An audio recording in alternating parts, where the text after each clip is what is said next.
Hello, friends, and welcome to This Day in Jack Benny. I'm John Henderson. This episode is from January 14th, 1945. They're broadcasting from New York City, and they mention the mayor, LaGuardia.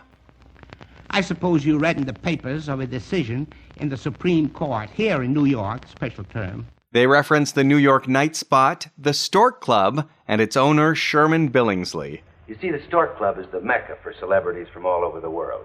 I want the right people here, in the club and on my staff. They mentioned some New York stage plays. There was Harvey, which of course later became a movie with Jimmy Stewart. At this time, it starred Frank Fay. Last Easter, if I say so myself, I was the talk of Fifth Avenue, you know, in the parade and everything. I had on my little two-tone job, my suit. Laffing Room Only was the latest play by the comedy duo of Olsen and Johnson. He's a square. He's a Nicky. We'll drive him crazy. We'll drive him out of the house. Then there was Bloomer Girl. It was good enough for Grandma, good enough for Grandma, but it ain't good enough for us. Mexican Hayride. American police. Right. We're working in collaboration with the local authorities to try to keep undesirable characters out of Mexico. Right now, we're after a confidence man named Joe Bascom. I shall be very glad to assist you in any way, senores. And the voice of the turtle. Yes, this is the most important voice of all. The applause, the acclaim of audiences all over the world for the warmth, the gaiety, the romance of the voice of the turtle. They also mentioned Frank Sinatra. Oh, give me land, lots of land on the starry skies above. Don't fence me in. John's Other Wife was a long-running radio soap opera. A darling pink baby crib on wheels. We hope he'll enjoy sleeping in this here thing. At this time, Fred Allen was on an indefinite break from his radio show for health reasons, although he could still be heard on various programs, including Information Please. Who said, if I had my gag writers here, you wouldn't talk that way to me? Who said that? Under what? Mr. Allen. I was having a battle of alleged wits with Mr. Benny of California, and I believe during the course of the battle of alleged wits, Mr. Benny pulled this alleged witty remark. Yeah. Or it may have been Hope and Crosby. It was two guys on the radio. I think Benny and I... right enough. Benny That's said it. 2 out of 3. Now, gentlemen... With Fred Allen off the air, his cast was out of work, including all the famous Allen's Alley characters, like Mrs. Nussbaum. No? Mrs. Nussbaum. I am running American Plan, a summer boarding house. Oh, really? Mrs. Nussbaum, Buena Vista Rancho Grande. Fine. Well, you serve food at your place, do you? Food, he says. For breakfast, you are getting first Wheaties. Wheaties, huh? Then is coming poached eggs on pickled herring. In the early 20th century, it was typical to have some of these ethnic stereotypes, not just on Fred Allen's radio show, but also on the Jack Benny program. Hello, stranger. Well, this is indeed a surprise. It's good to see you again, Schlepperman. And I'm happy to see you too, Jackie boy. I've been all over the country, north, south, east, and uptown. Jack Benny also mentions that he was a guest star on The Quiz Kids. Now, His Honor, Judge Benny is going to be a little late for school tonight. And while we're waiting, we get on with roll call. I am Joe Kupperman. I am 6 years old and 2A at Boulder School. If you'd like to contact me, you can email jackbennypodcast@gmail.com. On Twitter, it's @thisdaybenny, and you can listen to more at thisdaybenny.com. So enjoy the show. The Jack Benny Program. Quality of product is essential to continuing success. Sold American. Lucky Strike means fine tobacco. So round, so firm, so fully packed, so free and easy on the draw. LSMFT. LSMFT. LSMFT. Yes, sir. Sure thing. That's right. Lucky Strike means fine tobacco, so round, so firm, so fully packed, so free and easy on the draw. That real deep-down smoking enjoyment you get in your Lucky Strike can be described in just 5 words. Lucky Strike means fine tobacco. Yes, you get real deep-down smoking enjoyment because of that finer, lighter, naturally milder Lucky Strike tobacco. So smoke that smoke of fine tobacco Lucky Strike. Sold to the American.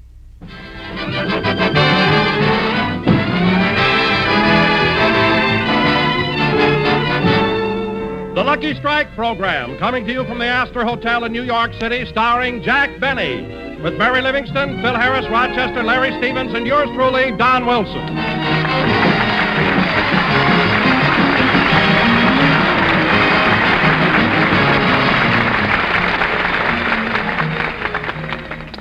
And now, ladies and gentlemen, I bring you a man who got on a train in Los Angeles and came to New York by way of Anaheim, Azusa, and Cucamonga. What scenery? And here he is, the star of our show, Jack Benny.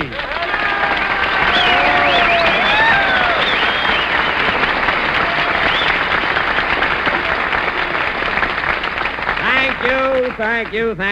Hello again, this is Jack Benny talking, and Don, when I arrived in New York, now you won't believe this, but I got an official welcome. In fact, Mayor Laguardia wanted me to be with him so much, he made me an honorary fireman. Gosh, what an honor it was to meet Mayor LaGuardia. There he was, dressed up in his fire hat and everything. And Don, when he shook hands with me, I was chilled. Jack, you mean thrilled? No, chilled. He stuck a cold nozzle in my hand.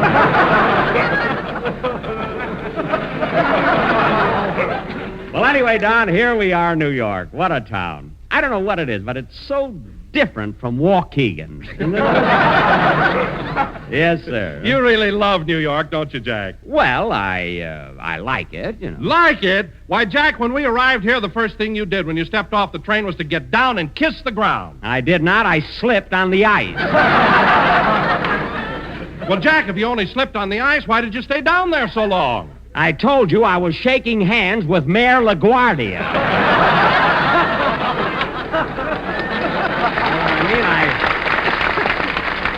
Don, I had to do it then. After all, who knows when I'm going to be down that way again. Anyway, Don, kidding aside, it's really great to be back in New York. Yes, it is, Jack, and my wife and I are having a grand time. Oh, you brought your wife with you. I didn't know that. Yes, you see, Jack, it's our anniversary, and we wanted to be together. Oh, your anniversary. Well, congratulations, Don. Oh, thanks, Jack. And I'll tell you what I'm going to do just for a little anniversary present. As long as we're in New York, I'll pay all your expenses, your hotel bill and everything, for you and your wife. Oh, you don't have to do that, Jack. Oh, yes, I insist. No, Jack, no, really. I don't feel that I should... Don, I don't want to hear any more about it. I insist on paying your wife's expenses as well as your own. Well, thanks. Thanks, Jack. That's darn nice of you. That's all right. By the way, Don, where are you staying? At the Waldorf Astoria.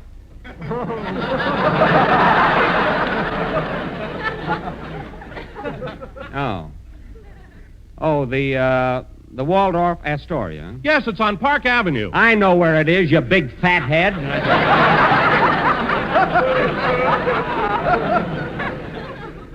All right, Don, I made a promise, and I'm going to stick to it. You can live at the Waldorf. Oh, thanks. And here's a handful of nickels. You know where to eat.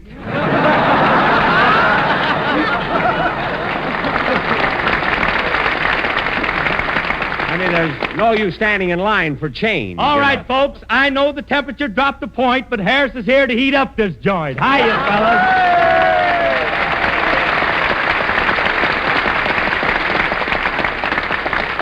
Hey, Phil, you don't have to bust in here like a heat wave. Harris is here to warm up the joint. It's not that cold in New York. It ain't, huh? No. Well, it's the first time I ever seen the Statue of Liberty blowing on her hands. Oh, Harris, you joy boy. You're right from Dixie, and you're in your cups, you kid.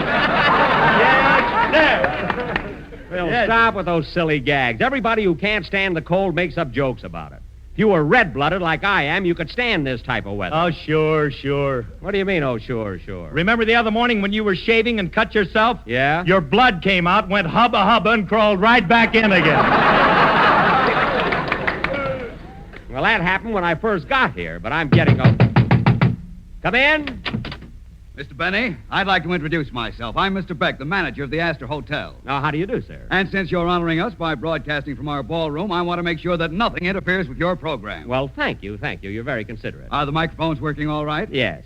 I'd better make sure. 1, 2, 3, 4. 1, 2, 3, 4. Hello, Mom. 1, 2, 3, 4. 1, 2, 3, 4. Look, the microphones are all right. Now look at this. Good. They're all... Because I don't want anything to interfere with your program. Thank you. Now, if you'll excuse me, Phil Harris's orchestra is going to play a Is number. the piano in tune? Yes, the piano's in tune. Look at the piano's in tune. It's in tune. But, Mr. Beck, will you please... You know, I used to play a little bit myself. Mr. Beck! Mr. Beck! Mr. Beck! Believe me, everything is all right. Good, because I don't want anything to interfere with your program. I know. Everything is fine. Well, then, I'll be running along, and if there's anything you Look out! need... Look out for those steps! Mr. Beck!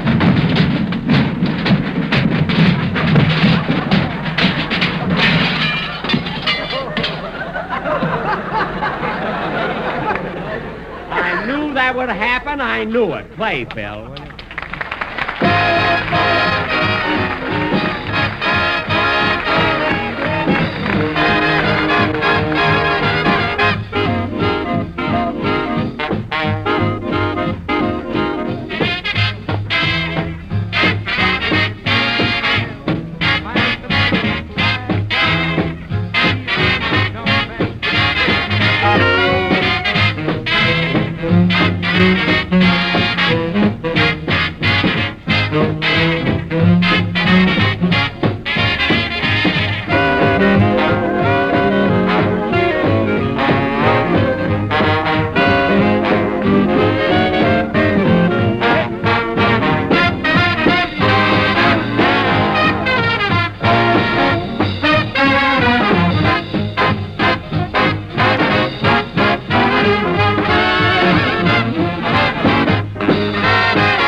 That was Accentuate the Positive, played by Phil Harris and his New York, New Haven, and It Shouldn't Happen to Hartford orchestra.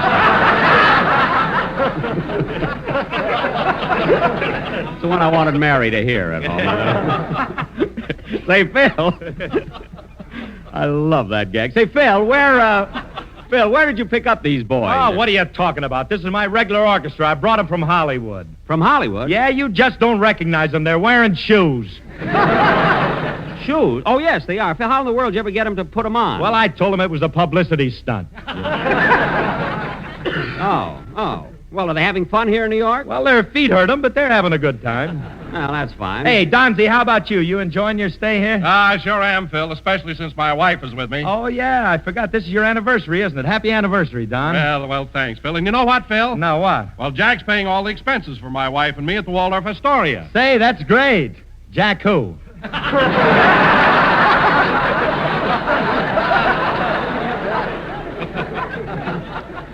Jack me. That's Jack who. I'm paying all the expenses for Don and his wife while they're in New York. It was my own idea. It can't be the heat. It's cold here. All right, it's cold here. Oh, by the way, Phil, I saw you last night at Frank Fay's new show. Did you see it, Jack? Frank Fay? Not yet, Don. Well, don't miss it. He's a scream. I tell you, Jack, my sides still ache. Oh. Frank Fay, huh? Yeah, you should have been there, Jackson. You know, Don laughs louder at Frank Fay than he does at you. Oh, he does, eh? What else you see, Phil? Oh, I've seen a lot of shows. You know, I've been going to the theater every night. Frank Fay. I saw Bloomer Girl, I saw Laffing Room Only, Mexican Hayride, and then I saw Just a minute, Phil. Listen, Wilson, what's so funny about Frank Fay? Well, to tell you the truth, Jack, I think he's one of the greatest comedians I've ever seen. Oh, you do, eh? Yes, I do. Well, then get him to pay your wife's expenses at the Waldorf. I'm no sucker. Oh, Jackson, you don't expect Don to go to a show and not laugh at it, do you? No, but he doesn't have to keep raving about Frank Fay all the time. I wasn't raving about him. I just said I liked him. All right, you like him. That doesn't mean you have to go around telling people that I'm washed up. Then he is through, finished. Who said that? I can read between the lines, brother. Oh, what are you talking The minute about? he gets in town, he's got to go right over and see Frank Fay. Well, now, wait a minute, Jackson. He didn't When he say comes to the program, all he talks about, Frank Fay, Frank Fay, Frank Fay. Frank Fay, wonderful comedian. Well, what about I it? hear. Well, what about it? I see no reason for paying Mrs. Wilson's hotel bill. So, the deal's off, Don. Oh, boy, I wish I'd get out of my girdle that easy. Never mind the joke. You're here to do the commercial, and it's time we had one. So Well, go ahead Jack, with it. I should have mentioned this to you, but the sponsor told me that while we're in New York, he'd like a little variety on the commercials, so he's sending over a special announcer to do them. Oh, well, he'll probably show up. That's strange, bringing in another announcer. I wonder if... Hello, Mr. Benny. Oh, hello, Larry. How are you, Jim?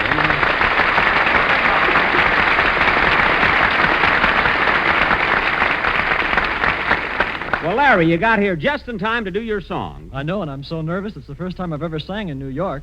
Well, I can understand how you feel, kid. Yeah, I'll never forget the first time I played my violin here in New York. I was just about your age, and I was just as nervous as you are. Well, you should have been with those Indians shooting those arrows at you.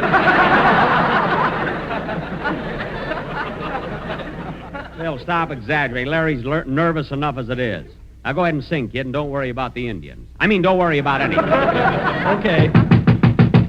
Hold it a minute, kid. Come in. Yes?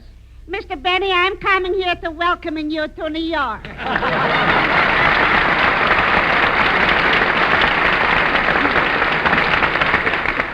Yeah, why, it's Mrs. Nussbaum. I'm resembling maybe the Bloomer girl. No, of course not, but I'm glad you're here. Thank you. And, Mr. Benny, I'm inviting you after your broadcast. You should be guest of honor at my new restaurant. Oh, you have a restaurant here? Yes, and what a romantic place. We feature soft lights and hard salami. Well, I'll be very happy to drop in, but I didn't know you were in the restaurant business. Oh, this is only of a recent nature. Oh. I've been running this restaurant only since I stopped working for, you should excuse the expression, Fred Allen.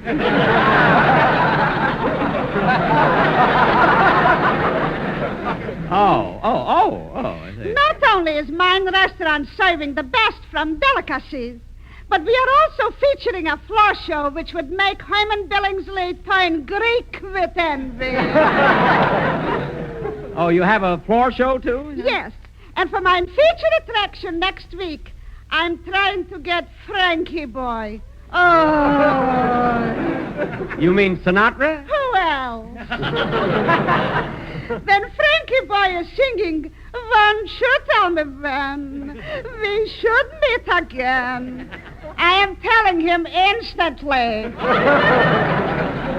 Mrs. Nussbaum. And when he's singing, "Don't fence me in," I am already waiting at the gate.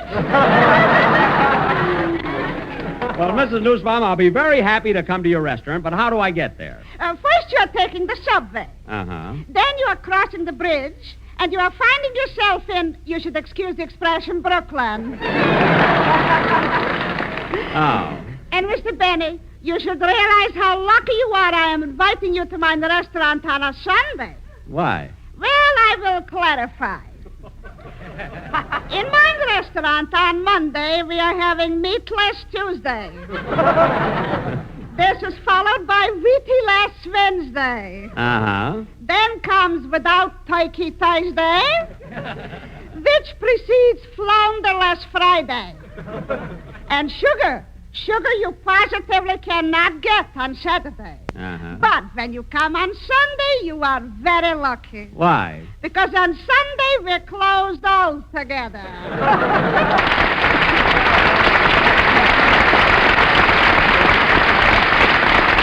Well, it was certainly nice seeing Mrs. Nussbaum again. All right, Larry, go ahead and sing. Oh, say, Mr. Benny, I meant to ask you, where's Miss Livingston?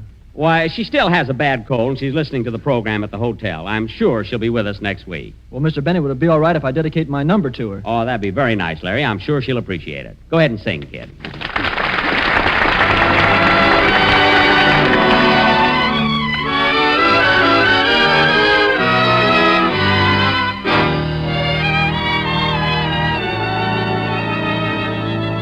The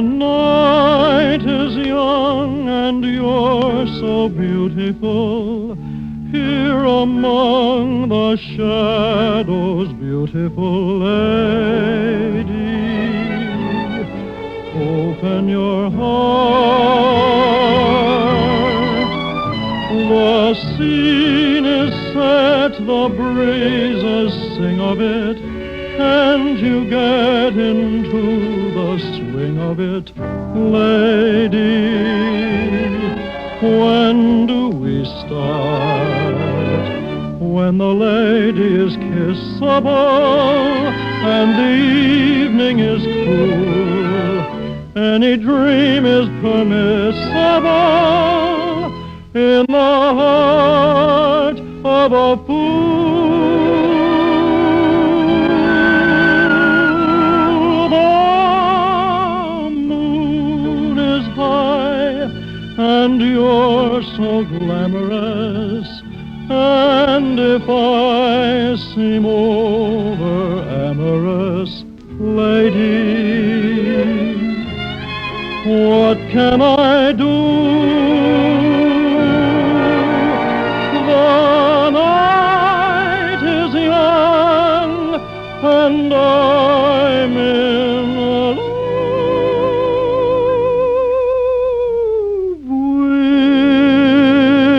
with you.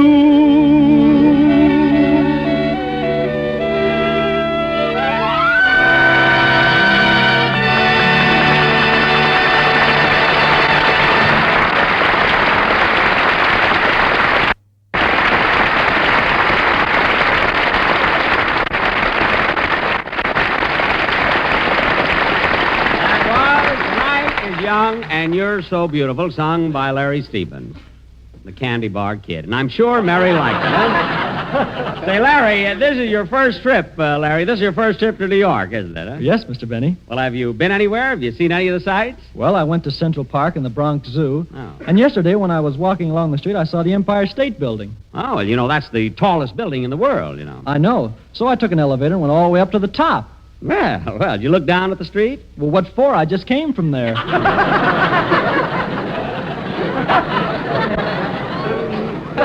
Calls for some kind of an answer there. Larry, the only reason people take the elevator to go up. Come in. Hello, everybody. Good evening, Mr. Benny.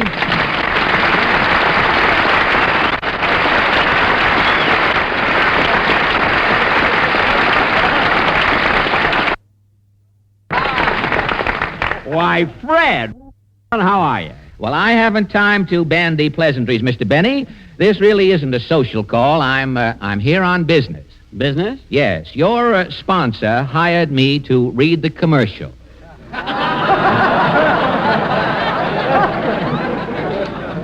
Oh, so you're the guy. But, Fred, I thought radio was through with. I mean, you were through with radio. Well, I haven't got my own program anymore. But I do odd jobs, a commercial here, a sound effect there, an occasional sob on John's other wife. And by that you managed to eke out a living? If it doesn't make you too unhappy, yes.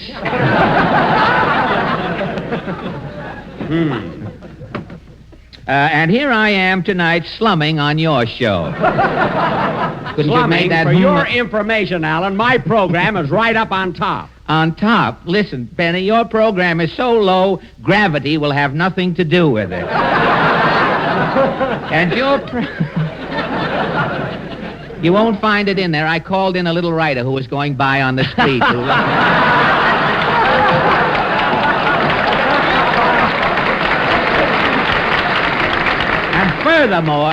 Furthermore, he gave me this in case the other one didn't go.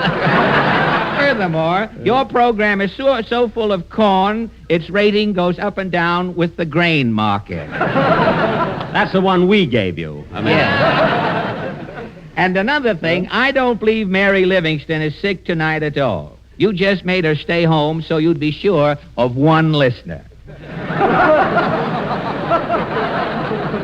All right. Look, you came here to read a commercial, so do it and get out of here. Oh, Mr. Benny, you're losing your temper.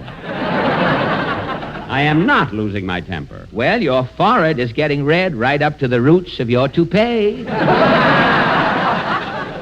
Listen, Alan, I don't know why my sponsor had to send you over. Doesn't he know that I paid Don Wilson a big salary to read the commercial? Can't Wilson read it? Well, yes, but your sponsor feels that with the local butchers on strike, it isn't safe for all of that beef to linger too long in one spot.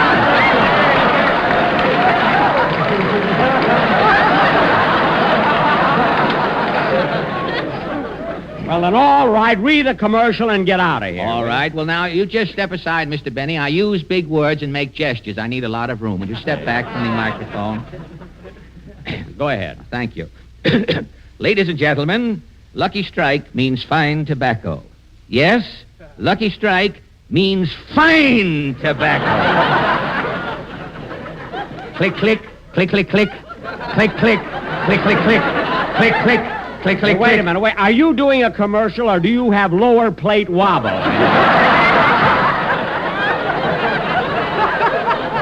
Nice to get one in myself here once in a while. Now, quiet, please, Mr. Benny. This may be my big opportunity. Click, click, click, click, click. Yes, sir. Sure thing. That's right. Oh, boy. Wahoo! Lucky Strike means fine tobacco. What diction? So round, so firm, and like Mr. Benny's wallet, so fully packed. Now, look. But unlike Mr. Benny's wallet, Lucky Strikes are free and easy on the draw. Now, wait a minute. With men who know tobacco best, it's Lucky's 2-1. That's better. And with men who know comedians best, it's A-L-L-E-N, A-L-L-E-N. It's B-E-N-N-Y. B-E-N-N-Y is what 42, Billy, Billy, Billy, Billy, Billy, Billy, Billy, Billy. Fred, that's enough. Fred, that's enough. Now, don't stop me, Jack. Up to now, this is the cleverest dialogue on your show. 42, Billy, Billy, Billy, Billy, Fred, where are you going? Fred, look out for those steps.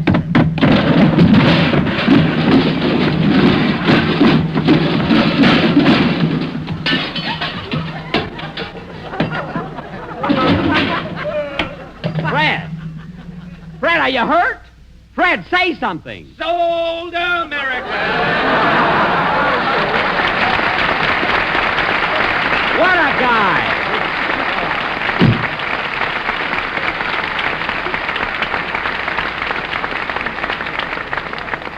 You know, Phil, I can't understand the sponsor sending a guy like that over here to do a commercial. Oh, I don't know, Jackson. Alan's a pretty sharp apple. You know, he was on Information Please. So what? I've been on with the Quiz Kids 3 times. Oh, Sharp yeah, apple. that's right. I remember the last time you were on with the Quiz Kids, you got sore at Slapperman. That's Kupperman. Oh. Joel Kupperman. I had a right to get sore at him. You know, because he used square root to figure out my age. And I wasn't supposed to... I'll get it. Hello? Hello, Mr. Benny.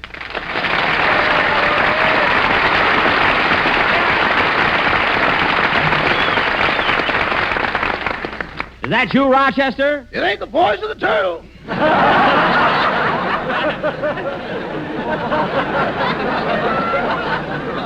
Rochester, where are you? I'm in Harlem. Well, why is it every time we come to New York, I have the same trouble with you? I didn't even see you when we got off the train. I jumped off the train when it passed 135th Street. Jumped off? Yeah, when I go to Harlem, I like to get a running start. Rochester, you got the keys to my trunk and you've been gone 4 days. I bet you're on some kind of a wild party. Oh, no, boss. No, I'm not. You're not, eh? Oh, no, sir. I'm here visiting my grandmother. You're what? My grandmother. She's 88 years old. 88 years old? Yeah, sweetest little old lady you ever saw. Well. Granny, pour me another cup of tea, will you, please? Now, Rochester. Just a minute, boss. Put an olive in it, honey.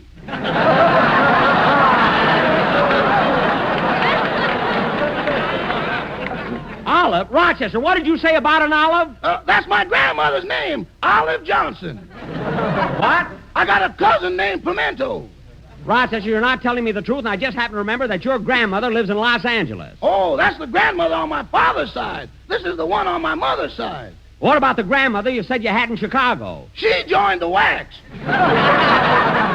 There you are, Rochester. You got yourself all mixed up. You can't have 3 grandmothers. What'd you say, boss? I said you can't have 3 grandmothers. Are you sure? Of course. Okay. You'll have to get off my lap, honey. We ain't related.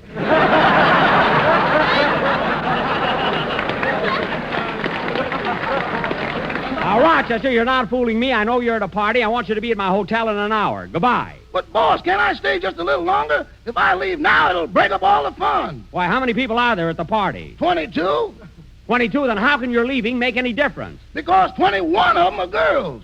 21 of them are girls. You're the only man, and how can you call that a party? Oh, boss, calm down. I don't want to hear another word about it. Goodbye. Goodbye. Every time I come to New York, this happens. Every time. Playfield.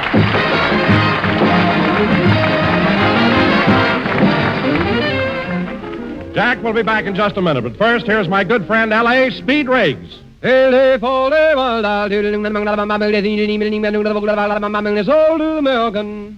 spent 13 years buying tobacco. The advantage I have over most smokers when it comes to selecting a cigarette is that I know tobacco so well. And at auction after auction, I've seen Lucky Strike buy quality tobacco. That's why I've smoked Lucky's myself for 12 years. This is what Charles Belvin of Durham, North Carolina said. And when a tobacco expert like Mr. Belvin gives eyewitness testimony as to who buys what tobacco, you know Lucky Strike means fine tobacco. Yes, Lucky Strike means fine tobacco. The famous tobacco auctioneers heard on tonight's program are Mr. F.E. Boone of Lexington, Kentucky. At 45, 45, sold American. And Mr. L.A. Speed Riggs of Goldsboro, North Carolina. $43, sold American. Basil Rysdale speaking for Lucky Strike. LSMFT, LSMFT, LSMFT. You bet. And how? Lucky Strike means fine tobacco. So smoke that smoke of fine tobacco, Lucky Strike. So round, so firm, so fully packed, so free and easy on the draw.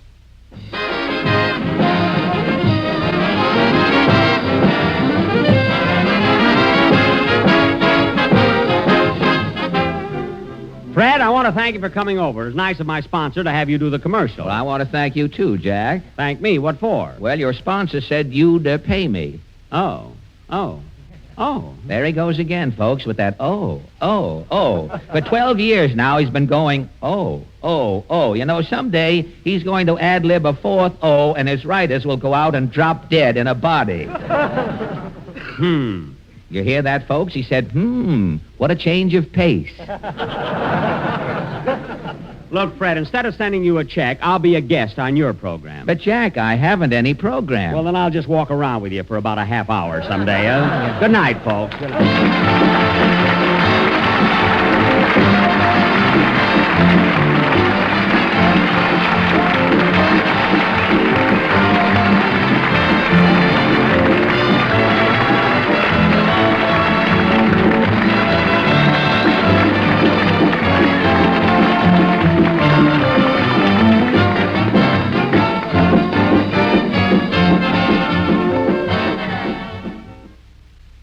This is the National Broadcasting Company.